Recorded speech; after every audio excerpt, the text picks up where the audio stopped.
बढ़ते नशे को लेकर जिस तरीके से युवाओं में आक्रोश देखा जा रहा है, समाज सेवियों में आक्रोश देखा जा रहा है, क्योंकि युवाओं में जो है इस वक्त नशे करने वाले की तादाद जो है वो बढ़ती जा रही है। जैसा कि आप जानते हैं, समरावती एसडीएम थप्पड़ कांड के जो आरोपी है नरेश मीणा, कल वो भी एक जन क्रांति यात्रा जो है झालावाड़ से निकालने वाले हैं। उन्होंने भी जो 11 सूत्री मांगे को लेकर यात्रा करने जा रहे हैं, उसमें पहली मांग उनकी भी जो है नशे को लेकर है। जमीयत उलमाए राजस्थान के जनरल सेक्रेटरी हाफिज़ मंजूर साहब, हम उनसे बात करते हैं। जी हाफिज़ साहब, जिस तरीके से ईदगाह की जो है वीडियो लगातार सोशल मीडिया पर वायरल हो रही है, क्योंकि आप यहाँ भी रहते हैं, आपके आसपास जो नशा बढ़ रहा है, इसको लेकर आप क्या कहना चाहेंगे?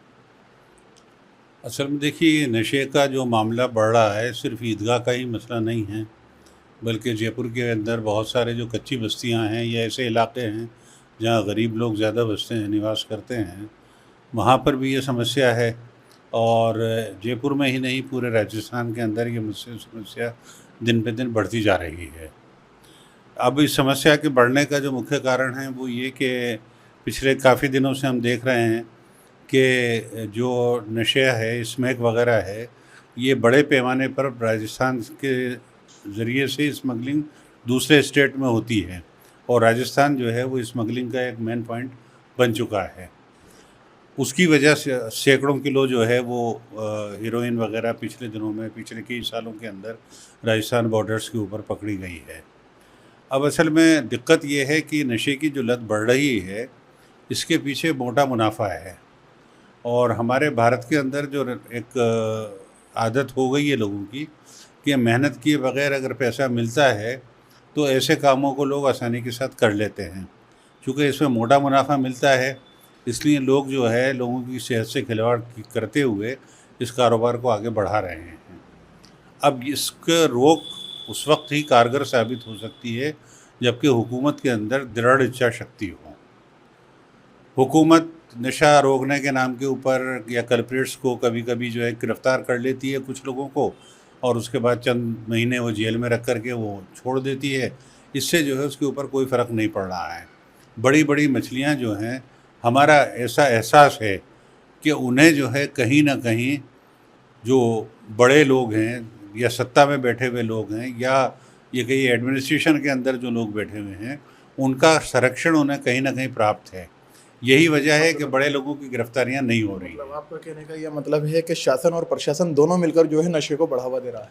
नहीं, मैं ये तो खैर डायरेक्ट इल्ज़ाम नहीं लगाऊंगा कि वो कर रहा है, लेकिन चूँकि वो आँख मूंदे हुए है बड़े जो सप्लायर्स हैं उनकी तरफ से, तो इससे ये अंदाज़ा होता है कहीं ना कहीं उन्हें डायरेक्ट इनडायरेक्ट संरक्षण प्राप्त है।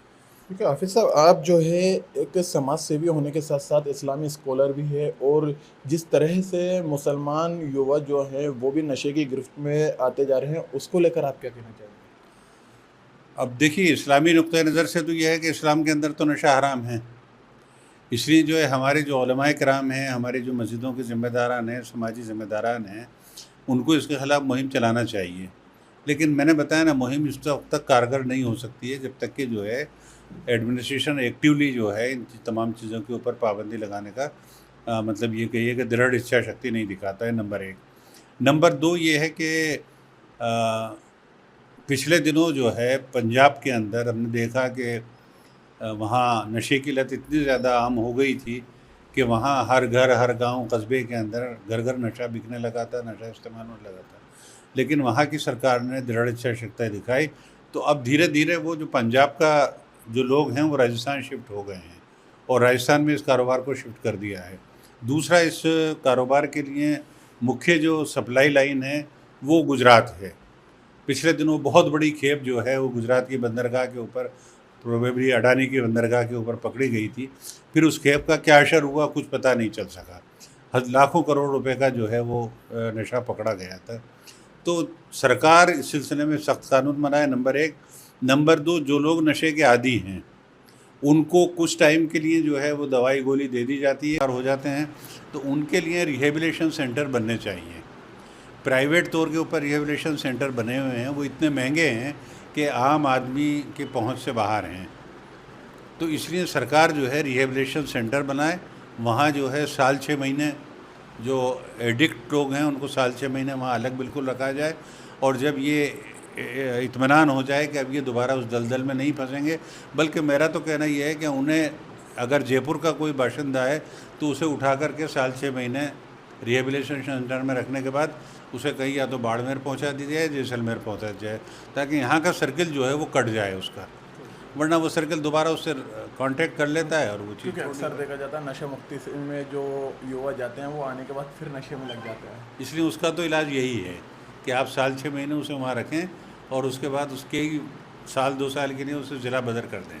नहीं, जैसा कि अभी आपने कहा कि जो मुसलमान युवा उनको रोका जा सकता है मस्जिदों से, इमामों से, जो वो जन आक्रोश या कुछ एक्टिविटीज़ चीज़ को लेकर दिखाएं, अगर वो सब एक साथ एक्टिविटी दिखाएंगे तो शासन प्रशासन भी तो इसमें फिर उनका साथ देगा कहीं ना कहीं। जी हाँ, बिल्कुल यकीनन जब पब्लिक का दबाव बढ़ेगा तो फिर लाजमी बात है प्रशासन को भी घुटने टेकने पड़ेंगे और वो उस कारगर कार्रवाई करेगा। तो क्यों ना आप लोग जो है इस मुहिम को आगे लेकर चलते, क्यों आप लोग एक साथ होकर इस मुहिम को नहीं चलाते? बिल्कुल आप सही कह रहे हैं, लेकिन अब जहाँ तक मेरी ज़ात का ताल्लुक़ है, मैं कोशिश कर रहा हूँ कि राब्ता मसाजिद के ज़रिए हमने एक बुकलेट भी तैयार किया है। उसमें हमने इस चीज़ की निशानदेही की है कि इमामों को तवज्जो दिलाई है कि वो अपनी अपनी मस्जिदों में और अपने अपने इलाक़ों में इसके ख़िलाफ़ जो है मुहिम चलाएँ, और अनकरीब हम अब इसके ऊपर काम बाकायदा शुरू करने वाले हैं। एक सशक्त मूवमेंट चलाएंगे हम इसमें, क्योंकि ये देखा जा रहा है जो कब्रिस्तान है वो भी इस वक्त जो है नशे का अड्डा बने हुए हैं, और जिस तरीके से नशा दिन प्रतिदिन जयपुर में बढ़ता जा रहा है उसके साथ साथ मोबाइल स्नैचिंग, चेन स्नैचिंग और भी जो है क्राइम की वारदातें भी बढ़ रही हैं। भाई वो तो लाजमी बात है, सारी चीज़ें इन सब का चोरी दामन का साथ है। जब नशा करने वाले को गरीब होता है, आमतौर पर गरीब बच्चे ज़्यादा करते हैं नशा, जब उनके पास पैसा नहीं होता है तो वो इन तरीक़ों को अख्तियार करते हैं, तो इससे जराइम भी बढ़ रहे हैं, बट नेचुरल है, बढ़ेंगे ही जराइम बढ़ रहे हैं, और ये सब तो हो रहा है। लेकिन अब इसके ऊपर कंट्रोल करने की ज़रूरत है, और सरकार इस मामले में सरकार को संजीदगी दिखानी चाहिए। लेकिन सरकारें नशे के मामले में संजीदा नहीं हैं। मिसाल के तौर पे मैं आपको बताऊं कि हमारा जो कॉन्स्टिट्यूशन है उसके अंदर डायरेक्टिव प्रिंसिपल्स के अंदर ये बात कही गई है कि सरकार कोशिश करेगी कि नशे क्या नाम है, शराबबंदी या नशाबंदी के ऊपर जो है काम करे और उस पूर्ण रूप से ऊपर लागू करे। कई स्टेट के अंदर इस वक्त शराबबंदी लागू है, लेकिन चूँकि सरकार को इन चीज़ों से रेवेन्यू बहुत बड़ा मिलता है, पर्टिकुलरली शराब की बात कर रहा हूँ मैं, तो सरकार जो है उसके ज़रिए से नशा फैलाती है, नशे का कारोबार चल रहा है वो भी।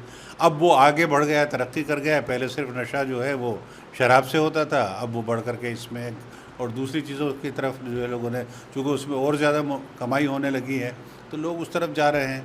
तो जब सरकार का रवैया भी जो है नशे के सिलसिले में कमाई का बन जाएगा, और वो शराबबंदी डायरेक्टिव प्रिंसिपल में होने के बावजूद भी, वैसे तो सरकार जो है कहती है साहब 3 कॉमन सिविल कोड और ये और वो सब डायरेक्टिव प्रिंसिपल के अंदर हैं, और उसको बुनियाद बना करके बहुत सारे कानून बना रही है, कर रही है, लेकिन आज तक सरकार ने शराबबंदी के ऊपर कोई कानून नहीं बनाया कि शराबबंदी भी लागू करे। जैसे कि आप अभी अपने कोतवाली क्षेत्र में जो है 3 महीने से कई बुजुर्ग जो है धरने पर बैठे हुए हैं, मंदिर के पास ही शराब का ठेका है, तो वो अपनी मांग को इस मांग को लेकर बैठे हुए हैं कि उस शराब के ठेकों को बंद किया जाए, क्योंकि उनका ये आरोप है जो उनकी बच्चियां आती जाती है जो शराबी होते हैं वो उनके साथ भी छेड़छाड़ करते हैं, लेकिन अभी तक उनकी जो मांग है उसको भी पूरी नहीं किया गया है। भाई देखिए, इस सिलसिले में जो है हमने कई साल पहले पूरे राजस्थान में शराबबंदी आंदोलन चलाया था, और विशेषकर जो है पूजा छाबड़ा जो हैं उन्होंने अपने ससुर के इस मूवमेंट को जो है आगे बढ़ाया था,